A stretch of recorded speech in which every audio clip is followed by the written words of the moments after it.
निश्चय बुद्धि बनने से विजय माला में आ जाएंगे। लेकिन एक एक बात में देखो, निश्चय बुद्धि बनने से विजय माला में आएंगे। विजय माला की रिक्विजिट निश्चय बुद्धि, लेकिन एक एक बात में सेकंड में पूरा निश्चय चाहिए। सेकंड में निश्चय। गीत है, छोड़ भी दे आकाश सिंहासन। ओम शांति। इसको थोड़ा नीचे कर। बाप बैठ बच्चों को समझाते हैं। आकाश सिंहासन छोड़ भी दे, आकाश सिंहासन इस धरती पर आ जा रे।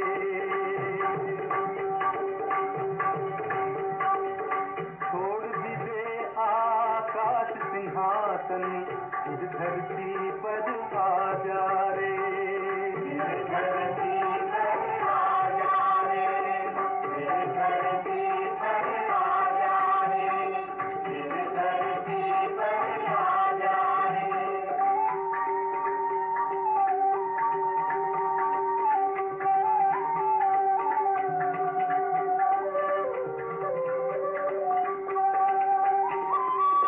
जब जब विपत पड़ी जगमाई,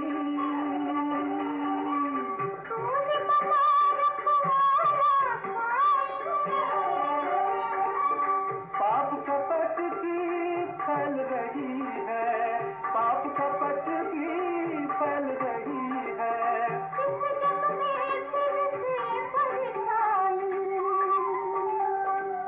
गीता का उपदेश सुनाने रूप बदल कर आ जा रे। रूप बदल कर आ जा रे। रूप बदल कर आ जा रे। छोड़ भी दे आकाश सिंहासन इस धरती पर आ जा रे। इस धरती पर आ जा रे। रूप बदल कर आ जा रे। आ जा रे, आ जा रे।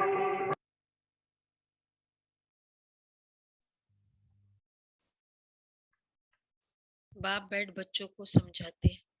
ये बेहद का रूहानी बाप। आत्माएं सभी रूप तो जरूर बदलती है, निराकार से साकार में आते हैं पाठ बजाने कर्म क्षेत्र पर। बच्चे कहते बाबा आप भी हमारी मुआफिक रूप बदलो। जरूर साकार रूप धारण करके तो ज्ञान देंगे ना, मनुष्य का ही रूप लेंगे ना। बच्चे भी जानते हम निराकार है, फिर साकार बनते हैं। बरोबर है भी ऐसे, वह है निराकारी दुनिया। ये बाप बैठ सुनाते हैं, कहते हैं तुम अपने 84 जन्मों की कहानी को नहीं जानते हो, मैं इनमें प्रवेश कर इनको समझा रहा हूं। यह तो नहीं जानते कृष्ण तो सत्युग का प्रिंस है ना। इनको आना पड़ता है पतित दुनिया में, पतित शरीर में। कृष्ण गोरा था, फिर काला कैसे हुआ, ये कोई जानते नहीं। कहते सर्प ने डसा। वास्तव में ये 5 विकारों की बात है। काम चिता पर बैठने से काले बन जाते हैं। श्याम सुंदर कृष्ण को ही कहते हैं। मेरा तो शरीर ही नहीं है जो गोरा व सावरा बने।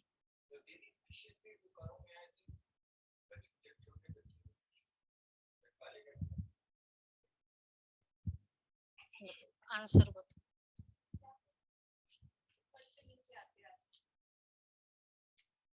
बताओ, आप खुद ही बताओ।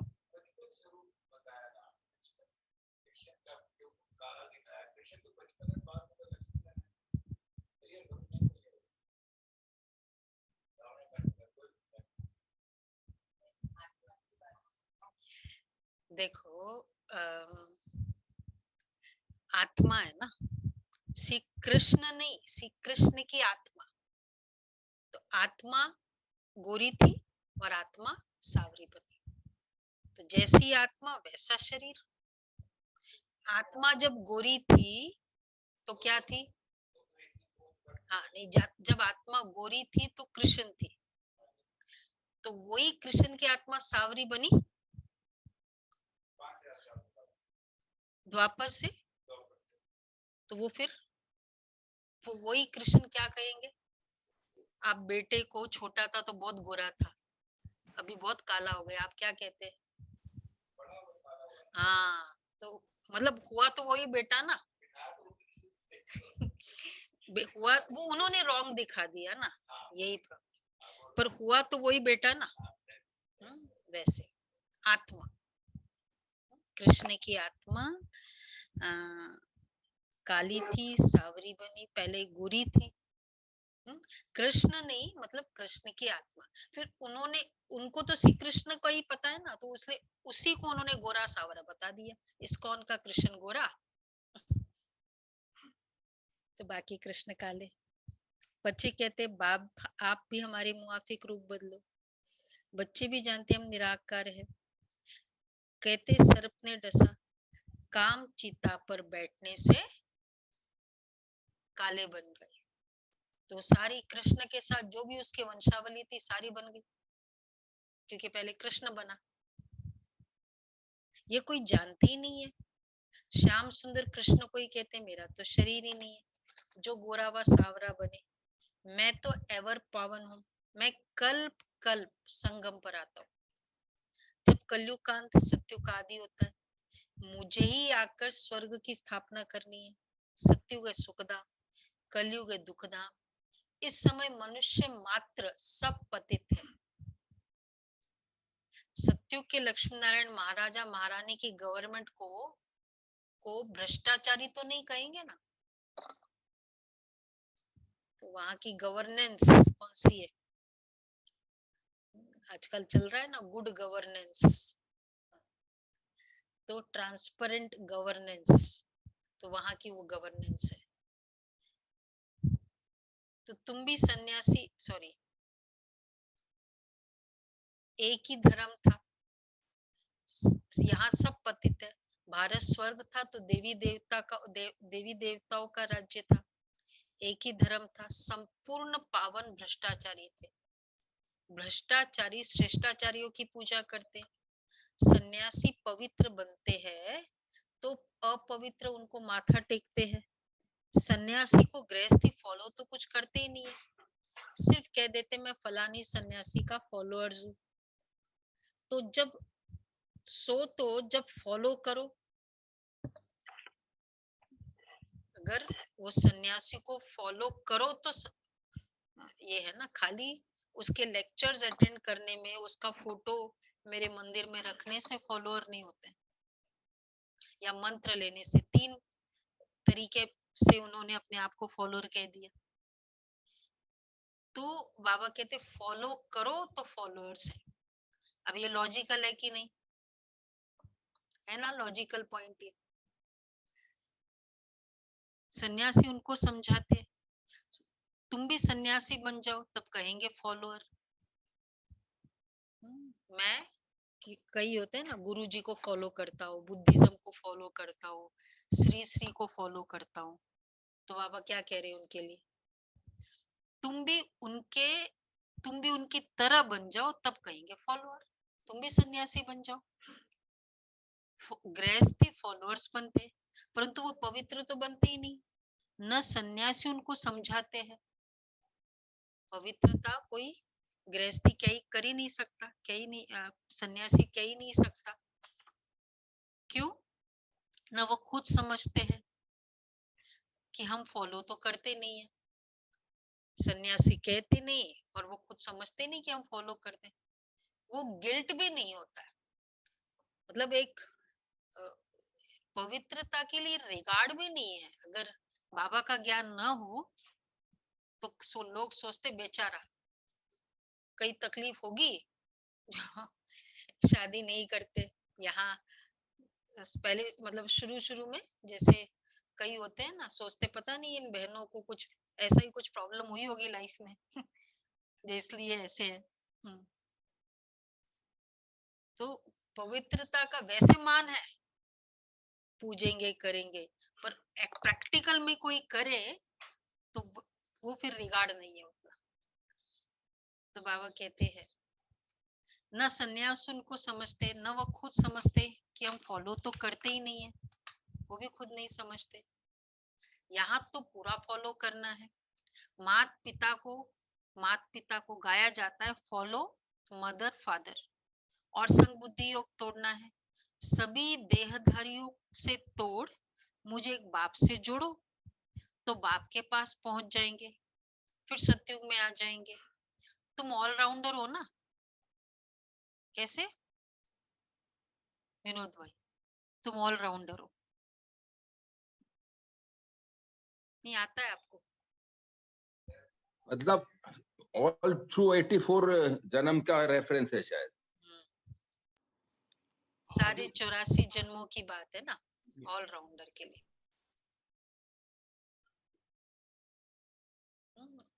लेकिन ऑलराउंडर भी हम में से कौन है? जो कृष्ण के साथ आएंगे। हाँ, कृष्ण के साथ आने वाले 9 लाख, फिर वो ऑलराउंडर। 84 जन्म लेते हो, आदि से अंत तक, अंत से आदि तक तुम जानते हो हमारा ऑलराउंड पार्ट चलता है। दूसरे धर्म वालों का आदि से अंत तक पार्ट नहीं चलता। आदि सनातन है ही देवी देवता धर्म। पहले पहले सूर्यवंशी थे। अब तुम जानते हो ऑलराउंड 84 जन्मों का चक्कर लगाते हैं। बाद में आने वाले को ऑलराउंडर कोई हो न सके, ये समझ की बात है।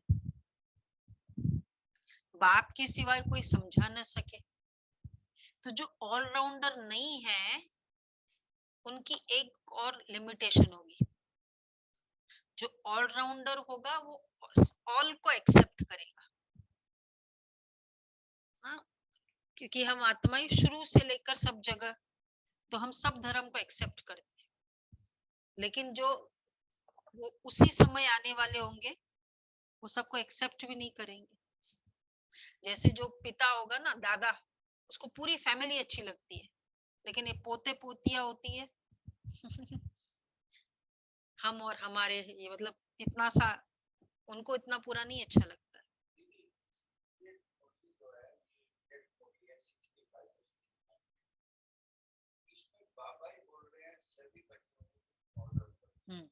जैसे आप बोलते थे यहाँ पे फरिश्ता है, सारी शुरू से आएगी, तो बाबा भी ऐसे बोलते थे। यही बाबा ही की मुरली है। देखो बाबा तो हाईएस्ट स्पिरिट्स में देखते हैं ना, वो थोड़ी छोटे वाले। बाबा बोल देते ये निशानी है, वो फिर हम अपना पर्सनली एनालाइज करें, एसेस करें अपने आप को। तो बाद में आने वाले तो ऑलराउंडर हो न सके। पहले पहले है डिटिज्म, आधा कल्प सूर्यवंशी चंद्रवंशी राज्य चलता है। अभी तो ये बहुत छोटा सा युग है। इनको ही संगम कहते, कुंभ भी कहते, उनको ही याद करते। हे परम पिता परमात्मा, हम पतितों को पावन बनाओ। बाप से मिलने के लिए कितना भटकते रहते हैं, यज्ञ तप दान पुण्य आदि करते रहते हैं, फायदा कुछ भी नहीं होता। अब तुम भटकने से छूट गए। फायदा क्यों नहीं हुआ? कुछ, बाबा कहते कुछ भी नहीं हुआ। कैसे?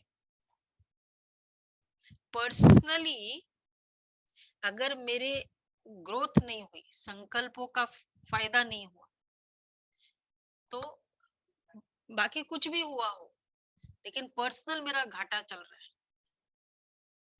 कई बार ये होता है, मतलब अगर जैसे मैंने देखा, वैसे तो भक्ति में बहुत इंटरेस्ट हुआ, प्यार बहुत हुआ, वो सब कुछ था, ठीक है, शास्त्र भी पढ़े, जानकारी भी अच्छी हुई, मतलब भक्ति वाली ग्रोथ हुआ, लेकिन क्रोध बहुत बड़ा। क्योंकि वैसे ही सुनते थे, वैसे ही देखते थे, बच्चा होता है ना, तो फायदा नहीं हुआ ना, मेरा तो घाटा हो रहा है। इसलिए बाबा कहते हैं सॉरी, फायदा कुछ भी नहीं होता है। अब तुम भटकने से छूट गए, यह है भक्ति काट। यह है ज्ञान, वह है भक्ति कांड, यह है ज्ञान कांड। भक्ति मार्ग आधा कल्प चलता है, यह है ज्ञान मार्ग। इस समय तुमको पुरानी दुनिया से वैराग्य दिलाते हैं, इसलिए तुम्हारा यह है बेहद का वैराग्य, क्योंकि तुम जानते हो ये सारी दुनिया कब्रिस्तान होनी है। इस समय कब्रिस्तान है, फिर परिस्तान बनेगा। यह खेल है कब्रिस्तान परिस्तान का। बाप परिस्तान समझा स्थापन करते हैं, जिसको याद करते हैं। रावण को कोई याद ही नहीं करते। मुख्य एक बात समझने से फिर सब संशय मिट जाएंगे। जब तक पहले बाप को नहीं जाना तो संशय बुद्धि रहेंगे। किस किस बातों में निश्चय चाहिए? सबसे पहले स्वयं पर निश्चय, दूसरा बाप पर निश्चय, तीसरा ड्रामा पर निश्चय, ड्रामा की रियलिटी पर निश्चय, परिवार पर निश्चय, परिवार पर ब्राह्मण निश्चय। ब्राह्मण परिवार परिवार, में निश्चय, फिर फिफ्थ ब्राह्मण परिवार हो गया ना, परिवार में निश्चय, फिर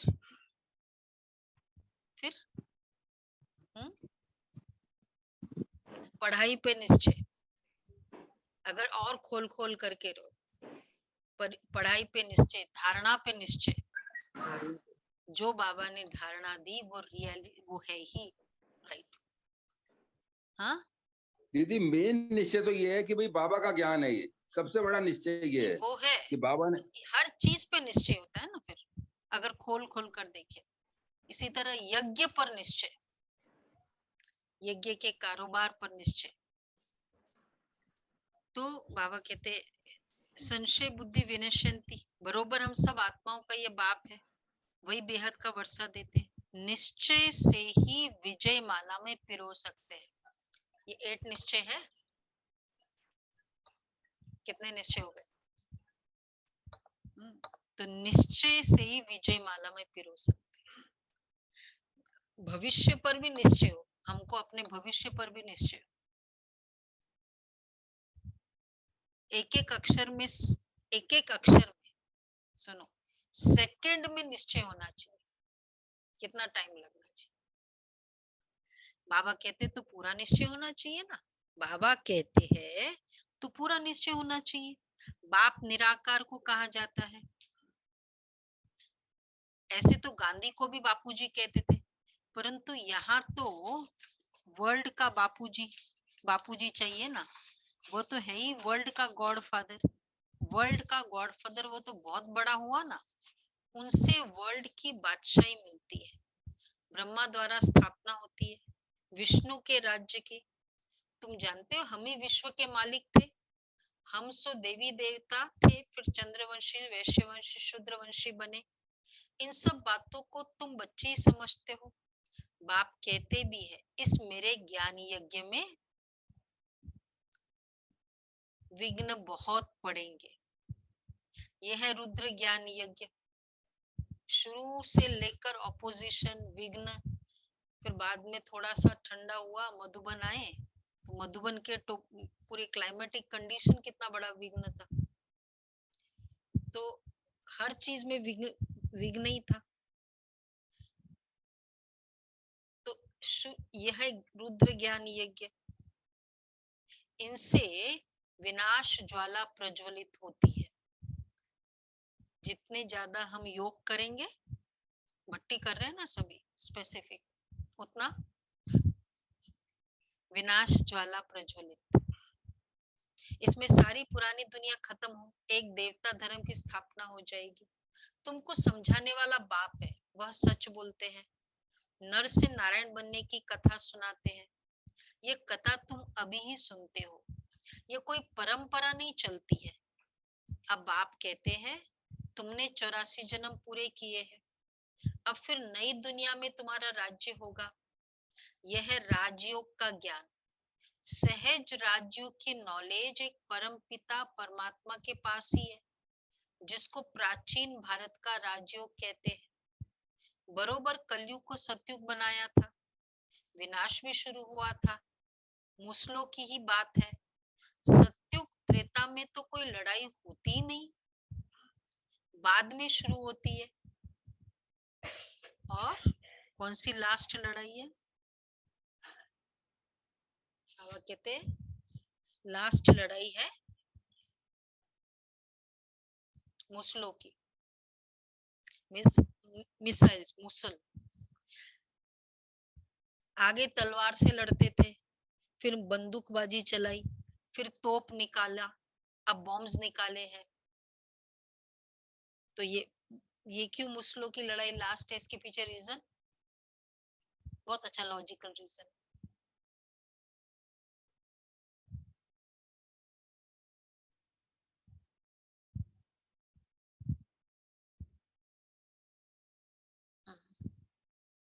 क्यों लास्ट लड़ाई है उसकी, मुसलों की?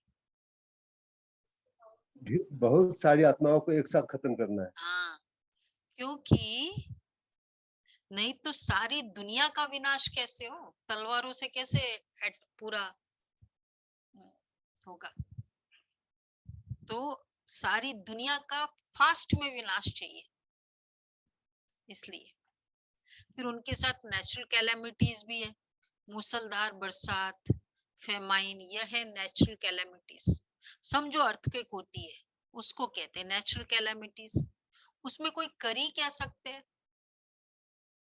किसी को दोष भी नहीं दे सकते। ये भी तो हेल्प चाहिए ना, क्योंकि कुछ तो अकाउंट जरूरी थोड़ी सबका सरकार के साथ हो, राजा के साथ हो, जो वो मिसाइल्स का मुझे इफेक्ट हो। तो फिर भी आत्मा को तो जाना है परम धाम। नेचुरल कैलेमिटीज तब कोई का अकाउंट नहीं होता है ना, तो कोई ना कोई, तो इसको कहते हैं नेचुरल कैलेमिटीज। उसमें कोई कर ही क्या सकते। कोई ने अपना इंश्योरेंस भी किया हो तो कौन और किसको देगा लास्ट में?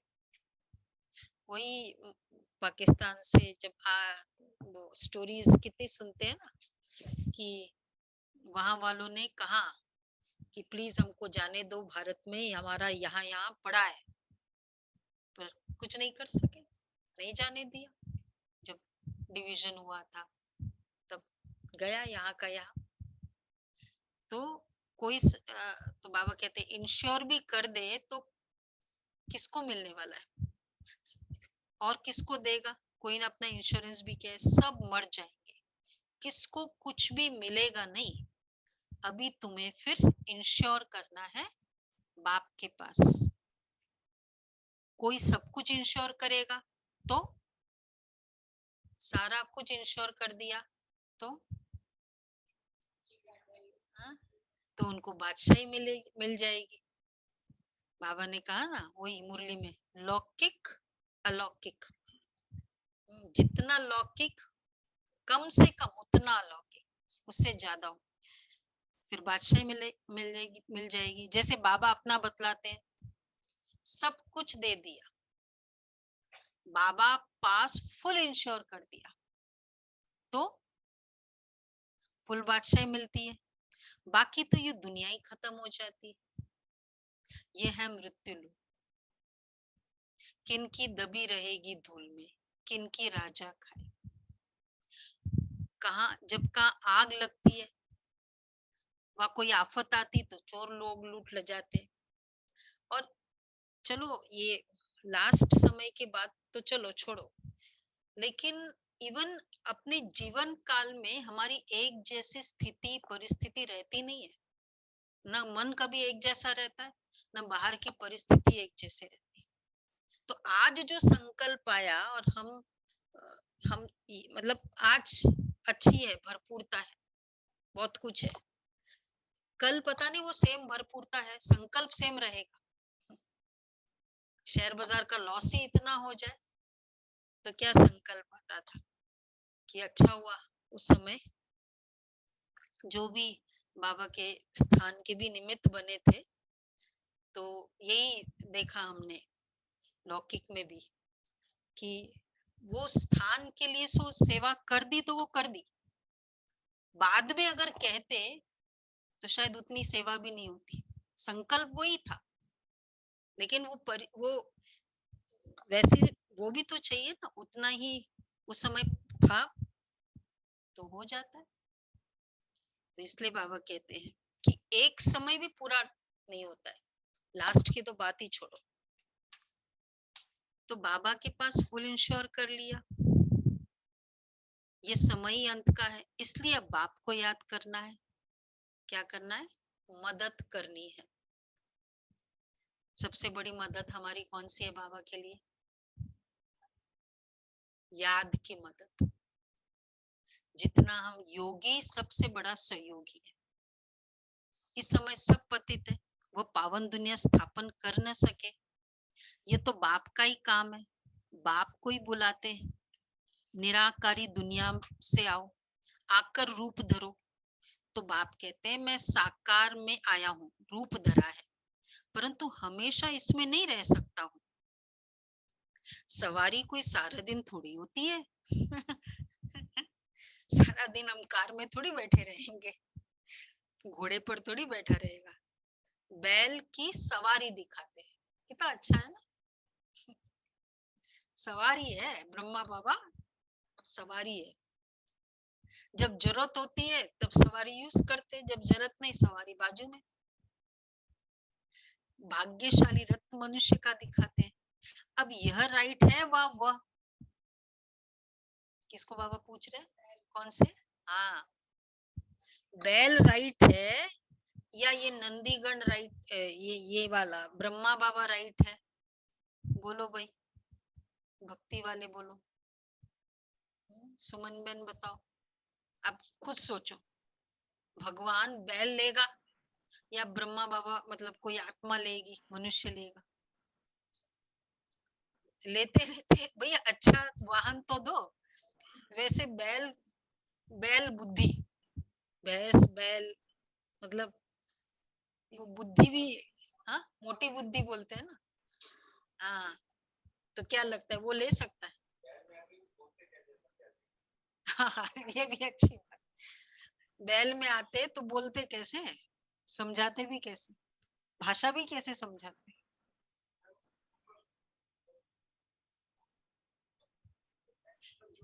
हाँ, फिजिकल सवारी की बात है ना। तो बैल की सवारी दिखाते, भाग्यशाली रथ मनुष्य का दिखाते। अब यह राइट है वह गौशाला दिखाते हैं, गौमुख भी दिखाया है, बैल पर सवारी, और फिर गौमुख से नॉलेज देते हैं। अब गौमुख तो ठीक है ना। पैर पर भी सवारी होगी तो बॉडी में आगे सवारी करेंगे, वो थोड़ी करते पैर पर। नहीं, वो तो फिजिकल दिखाते हैं ना, तो फिजिकल तो पॉसिबल है फिजिकल में ना, इतना तो रॉन्ग चित्र नहीं है। लेकिन अब गौमुख, गौमुख, गौ के मुख से अमृत टपकता है, वह जाकर पीना है। अब इसमें भी सोचने की बात है, कौन सा गौ? गौ तो बहुत है, फिर वहां जाके गौमुख से लेना। और उसमें गौमुख भी क्या, कोई गाय का थोड़ी है, उद्गम स्थान जहां से वो गंगा निकली, तो वो गौ क्यों दिखा दिया फिर? ये बोले ना स्टार्टिंग स्थान गंगा का, किसी ने क्वेश्चन ही नहीं किया, गौमुख क्यों दिखाया? बोलो, अब आप चुप बैठ गए। महाराष्ट्र में एक गांव है, वहां से वहां भी गौमुख है। अच्छा, लोणार, लोणार। गौमुख दिखाते हैं। हाँ, वहाँ गौमुख है, वहाँ पानी गिरते रहता 24 घंटे। नहीं नहीं, गाय का मुख क्यों दिखाया? कोई हाँ, गाय का को मुख। काट के तो नहीं किया ना वहां, फिर क्या है? मतलब अगर एक्चुअली देखा जाए, गंगा और प्योरिटी, गाय से तो कोई कनेक्शन ही नहीं है ना, कोई कनेक्टेड नहीं है। तो साइन ऑफ प्योरिटी। तो ये कितना क्लियर है, संगम युग से कितना रियल है फिर। गौमुख क्यों? गौमुख से गंगा निकली, माताओं को बाबा ने आगे किया ना। हमने स्टार्टिंग किससे ली? बहनों से, जो भी निमित्त बने मेन, इसलिए गौ बताते हैं, और कोई दूसरा मतलब फीमेल का प्रतीक बताते हैं। हाँ, ये ज्ञान अमृत निकलता है, अर्थ है ना। गौमुख का मंदिर भी है, बहुत लोग जाते हैं तो समझते गऊ के मुख से अमृत टपकता है, वह जाकर पीना है। और गाय भी सफेद है, हाँ, सफेद गाय। कृष्ण के साथ सफेद गाय, हाँ, इसका वो भी तो कनेक्शन। श्री कृष्ण का हमेशा बताती ही है। तो वह जाकर पीना है। और फिर 700 सीढ़ियां है गौमुख के लिए। कोई गया है गौमुख?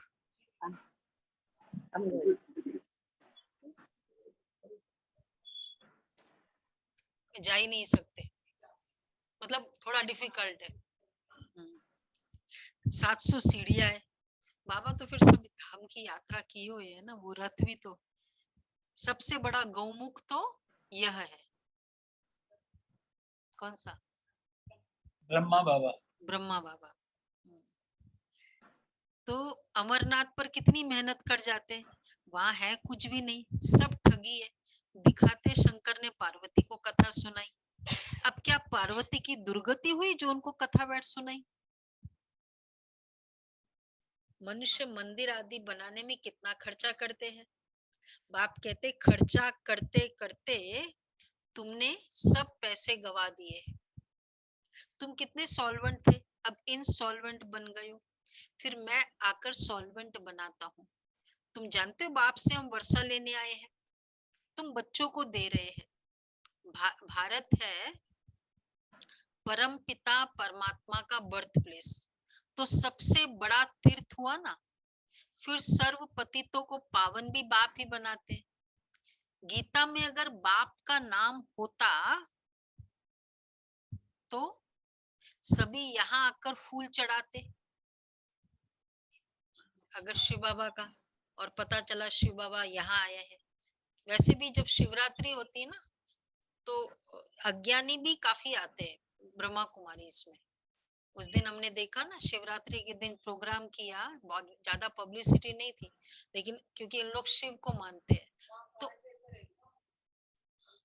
हाँ, पर वही है, उस तरह से पब्लिसिटी हुई, लेकिन टाइम तो ज्यादा नहीं था।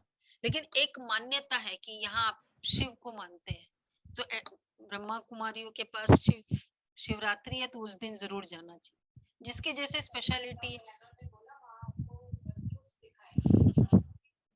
आज कन्विंस भी किया, बट एक भावना है। जैसे अभी कृष्ण के लिए जब जन्माष्टमी होगी तो लोग इस्कॉन जाते ही जाते हैं, चाहे कि पता है उन लोग वो ज्यादा मानते हैं। तो ये ब्रह्मा कुमारियों के लिए भी फेमस है। तुम कितने सॉल्वेंट थे। हाँ, गीता में अगर बाप का नाम होता तो सभी यहाँ आकर फूल चढ़ाते। बाप के सिवाय सभी को सदगति कौन दे सकता है। भारत ही सबसे बड़ा तीर्थ है, परंतु कोई को मालूम ही नहीं तो जैसे बाप की महिमा अपरम अपार है, वैसे भारत की भी महिमा है। हेल और हेवन भारत बनाता है, भारत बनता है। अपरम अपार महिमा है ही हेवन की। अपरम अपार निंदा फिर हेल की करेंगे। तुम बच्चे सचखंड के मालिक बनते हो, यहाँ आए हो बाबा से बेहद का वर्षा लेने। बाप कहते मन मना भव, और सबसे बुद्धियों हटाए मामे कम याद करो। याद से ही पवित्र बनेंगे। नॉलेज से वर्षा लेना है। जीवन मुक्ति का वर्षा तो सबको मिलता है, परंतु स्वर्ग का वर्षा राजयोग सीखने वाले ही पाते हैं। सदगति तो सबकी होनी है ना, सबको वापस ले जाएंगे। बाप कहते मैं कालों का काल, महाकाल का भी मंदिर है। बाप ने समझाया है, अंत में प्रत्यक्षता होगी तब समझेंगे कि बरोबर इन्हों को बतलाने वाला बेहद का बाप है। कथा सुनाने वाले अगर अब कहे गीता का भगवान कृष्ण नहीं शिव है, तो सब कहेंगे इनको भी बीके का भूत लग गया है। इसलिए इन्हों का भी अभी हाँ वो समझेंगे सब ब्रह्मा कुमारी का ज्ञान ले लिए। हाँ, इसलिए इन्हों का अभी टाइम नहीं है। अगर वह समझ जाए, बड़ा स्टेटमेंट हो जाता है ना, भगवान कौन है, ये नहीं, भगवान शिव है ये फाइनल नहीं है हमारा, लेकिन भगवान शिव ही है ये फाइनल, क्योंकि गॉड इज वन। तो फिर कहेंगे इनको बीके का भूत लग गया है, इसलिए इन्हों का भी टाइम नहीं है, पिछाड़ी को मानेंगे। अभी मान लेवे तो उन्हों की सारी ग्राहकी चली जाए। अच्छा मीठे मीठे सीखे लदे बच्चों प्रति मात पिता बाप दादा का याद प्यार, गुड मॉर्निंग। रूहानी बाप की रूहानी बच्चों को नमस्ते। हम सब रूहानी बच्चों की रूहानी माँ बाप को बाप दादा को याद प्यार शुक्रिया बाबा। और नमस्ते। शुक्रिया बाबा। धारणा के लिए सार है, और सब संग तोड़ मात पिता को पूरा पूरा फॉलो करना है। इस पुरानी दुनिया से बेहद का वैराग्य रख, इसे भूल जाना है। इस पुरानी दुनिया से बेहद का वैराग्य रख, इसे भूल जाना है। ये अंत का समय है। दूसरा है, ये अंत का समय है। सब खत्म होने के पहले अपने पास जो कुछ है उसे इंश्योर कर भविष्य में फुल बादशाही का अधिकार लेना है।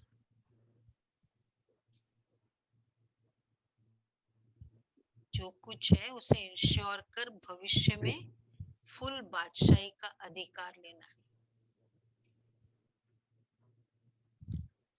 बाबा हमेशा इसको इंश्योरेंस कहते हैं। इंश्योरेंस का मतलब एक है शेयर बाजार, एक है एफडी और एक है इंश्योरेंस। क्या फर्क है मनोज भाई?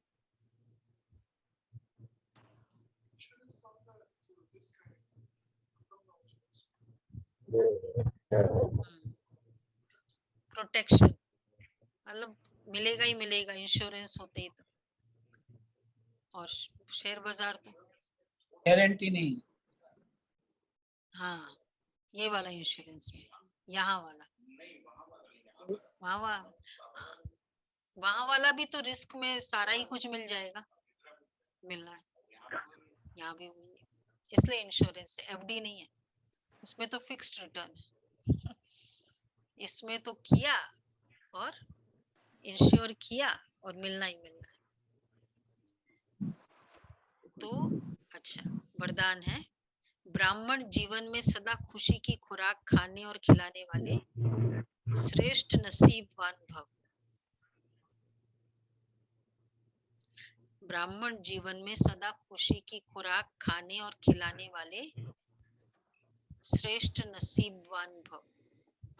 विश्व के मालिक हम बालक सो मालिक, इसी ईश्वरीय नशे और खुशी में रहो।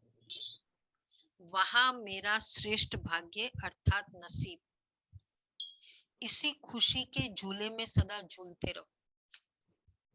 सदा खुश नसीब भी हो और सदा खुशी की खुराक खाते और खिलाते भी, औरों को भी खुशी का महादान दे खुश नसीब बनाते हो। आपकी जीवन ही खुशी है, खुश रहना ही जीना है। यही ब्राह्मण जीवन का श्रेष्ठ वरदान है। खुश रहना ही जीना है। कुछ भी बाबा ने वो पिछले इस संडे के पहले संडे की मुरली खुशी का बताओ क्या हुआ? बाय आउट हो जाना चाहिए। कुछ स्टेटमेंट्स तो बाबा के, कुछ भी चला जाए खुशी न जाए। बाबा ने कहा शरीर की तो बात ही क्या, मतलब शरीर भी चला जाए तो खुशी न जाए, बाकी बात ही क्या, ऐसे ही बाबा याद है। मतलब आत्मा तो खुश लेके जाएगी ना, मैं आत्मा हूं ना। मतलब दूसरे के लिए भी बाबा ने कहा अगर शरीर भी चला जाए तो भी खुशी न जाए। और वैसे वही है, खुशी के लिए क्या है, आज का इनफैक्ट होमवर्क भी यही है, मेरा बेस्ट होना है, हो रहा है, होगा ही, इतना निश्चय हो ना, जो भी होना है बेस्ट ही बेस्ट है, तो खुशी ऑटोमेटिक रहेगी। स्लोगन है हर परिस्थिति में सहनशील बनो तो मौज का अनुभव करते रहेंगे। हर परिस्थिति में सहनशील बनो तो मौज का अनुभव करते रहेंगे। सहनशीलता नहीं होती है तो मौज होती है, और सहनशील होते तो मौज। मातेश्वरी के अनमोल महावाक्य। ईश्वरीय ज्ञान अपनी बुद्धि से नहीं निकाला, मैं पानी न कोई अपनी समझ अथवा कल्पना है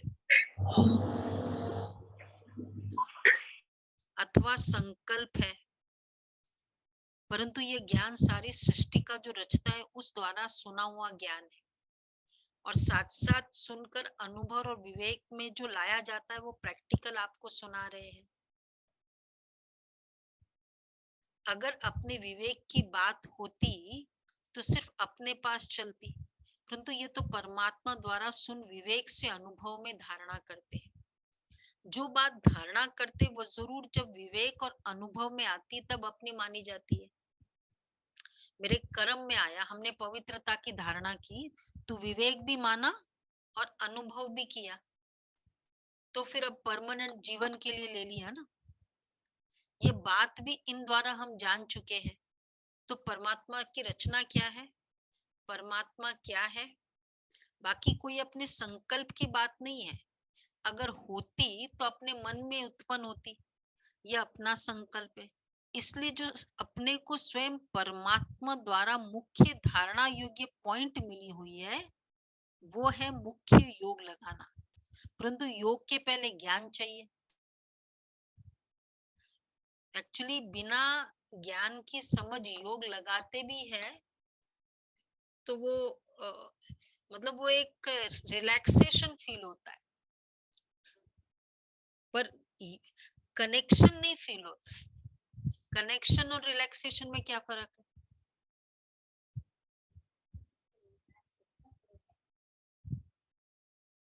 थोड़े टाइम के लिए टेम्पररी अच्छा लगता है रिलैक्सेशन में, लेकिन अंदर में भरपूरता नहीं है। कनेक्शन में क्या है, वो खुशी है, वो प्यार है, तो प्यार से भरपूरता आती, खुशी से भरपूरता आती, रिलैक्सेशन से भरपूरता नहीं आती।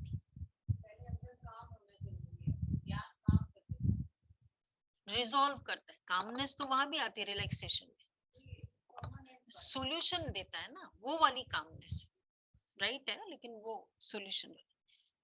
तो बाबा ये कह रहे मम्मा, और ये अनुभव में आती तब मानी जाती। तो परमात्मा की रचना क्या है, परमात्मा क्या है, बाकी कोई अपने संकल्प की बात नहीं है।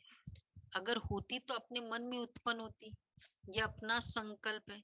इसलिए जो अपने को स्वयं परमात्मा द्वारा मुख्य धारणा योग्य पॉइंट मिली हुई है वो है योग मुख्य योग लगाना, परंतु योग के पहले ज्ञान चाहिए।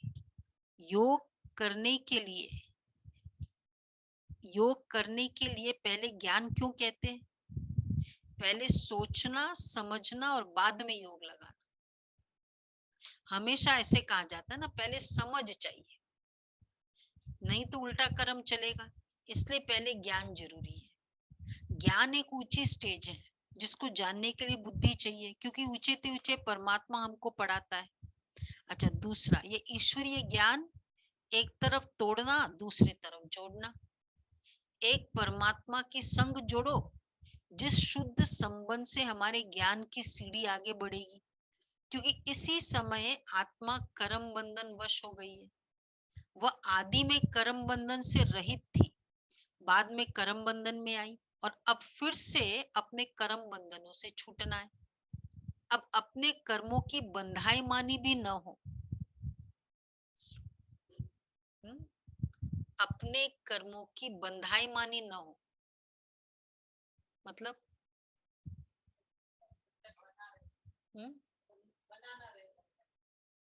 अपने ही कर्म बंधन का रूप न ले, बंधाई मान न हो और कर्म करना अपने हाथ में रहे। स्वराज्य अधिकारी माना कर्म पर कंट्रोल, संकल्पों पर कंट्रोल होगा, स्वभाव पर कंट्रोल होगा तो कर्मों पर कंट्रोल होगा। तो कर्म अपने हाथ में रहे।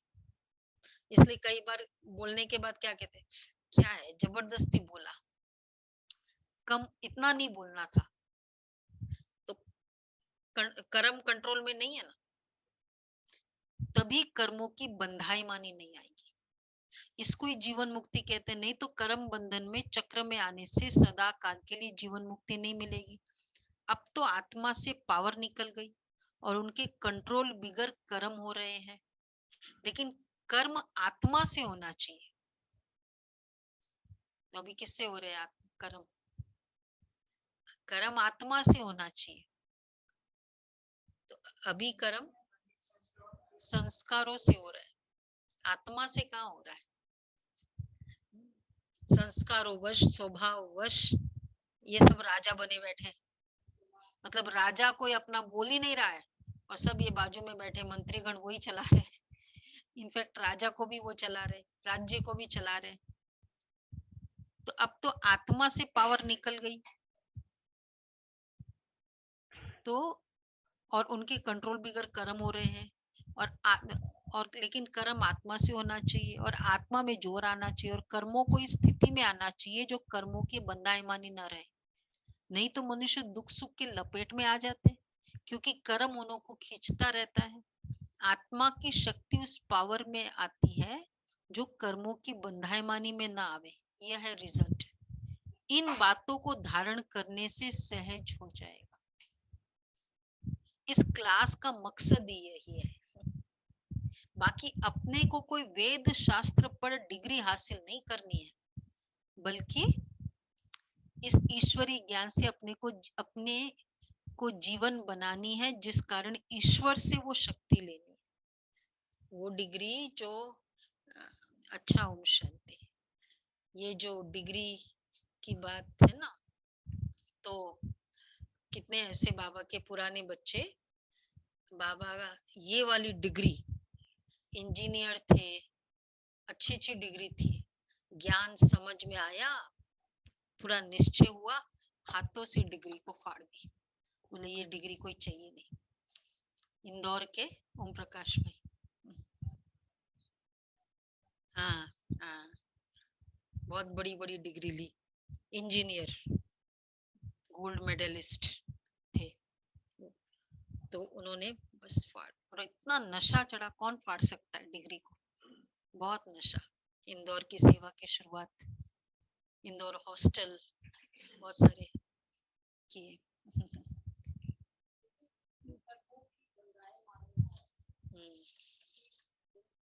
कर्मों का बंधन, तो वही जब आत्मा कर्म संस्कार कर्म कराता है तो कर्म बंधन क्रिएट होता है ना।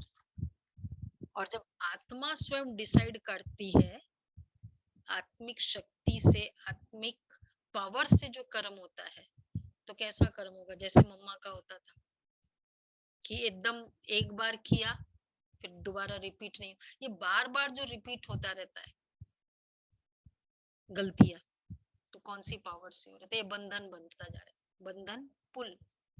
मुझे बोलना नहीं चाहिए, बोल दिया, फिर दर्द होता है, दर्द होता है, आत्मिक शक्ति और कम होती है, और फिर मतलब जब शक्ति कम होती है, फिर जब कर्म में आती है तो फिर आउट ऑफ, फिर बोला जाता है।